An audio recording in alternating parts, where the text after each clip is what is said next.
Number 159 आणि second part मध्ये तुम्ही आलेत माझ्या, तर बघू शकता आज गाईज आज कॉलेजमध्ये आहे बॉलिवूड डे. मग त्यासाठी चाललोय कॉलेजमध्ये स्पेशल मी. आणि मला टाय काय विषय माहिती काय माहिती बांधता येतच नाही. आणि हा भाऊला भेटलेला मला हा गेम मध्ये होता कारण तुम्ही बघितला असेल हा प्लेअर. मग काय ऐकून टाय वगैरे बांधून घेतली तशीच कशी आणि शिवाय टाय पण शेवटपर्यंत नीट आली नाहीये. मग विषय काय डायरेक्ट एंट्री मारली आपण शूट मध्ये आज, ते पण कशामध्ये कॉलेजमध्ये. विषय काय कोणतरी रील स्टार येणार आहेत, मला पण त्याचे नाव माहित नाही, तरी पण बघूया कोण येणार आहेत काय विषय. मग इथे फोटोशूट वगैरे केलं मी, तुम्ही इंस्टावर माझे बघू शकता. युट्यूब मध्ये गेमिंग मध्ये पण तेच नाव. मग कॉलेजमध्ये युट्यूबर पण आले, भाऊ आपला काढत होता युट्यूबवर व्हिडिओ वगैरे मी बघत होते. म्हणजे कॅमेरा समोर येऊन कळतच ना काय करतो. मिनी ब्लॉगच घेतोय, मोठे ब्लॉग मध्ये मला वाटत नाही कॉलेजमध्ये एवढं दाखवायला काय आहे. मग तुम्हाला आता एन्जॉय करा. रिस्टार कोणते येतात तुम्हाला बघायला भेटेल. किती आले पब्लिक फक्त, ते पण JSPM हांडेवाडीमध्ये कॉलेज आहे, तुम्ही येऊ शकता बघायला. आणि हे कोण सगळी खूप सुंदर आहे, पण खरं गुलाब तर माझ्या बाजूला उमललंय.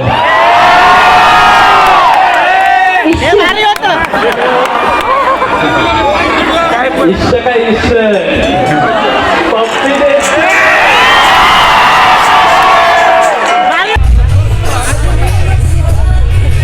तर गाईज हा मराठी माणूस मला आवडला, मराठीमध्ये चांगलं बोलला वगैरे. मग हा रील स्टार पण आहे, चांगले फॉलोअर्स वगैरे आहेत. आपण पण ह्याला भेटलो नाही, तर मी हे फुटेज घेतलंय मित्राकडून. मी जास्त वेळ कॉलेजमध्ये थांबलो नाही कारण माझं सेटअपचं थोडं आडलं होतं. मग विषय आलो घरी, कारण पूर्ण दिवस तिकडून धावपळ इकडून धावपळ. तुम्ही दोन्ही ब्लॉग बघितले असतील. रात्री गेलो जिमला ह्यातल्या. पुढच्या ब्लॉग मध्ये लाईक फॉलो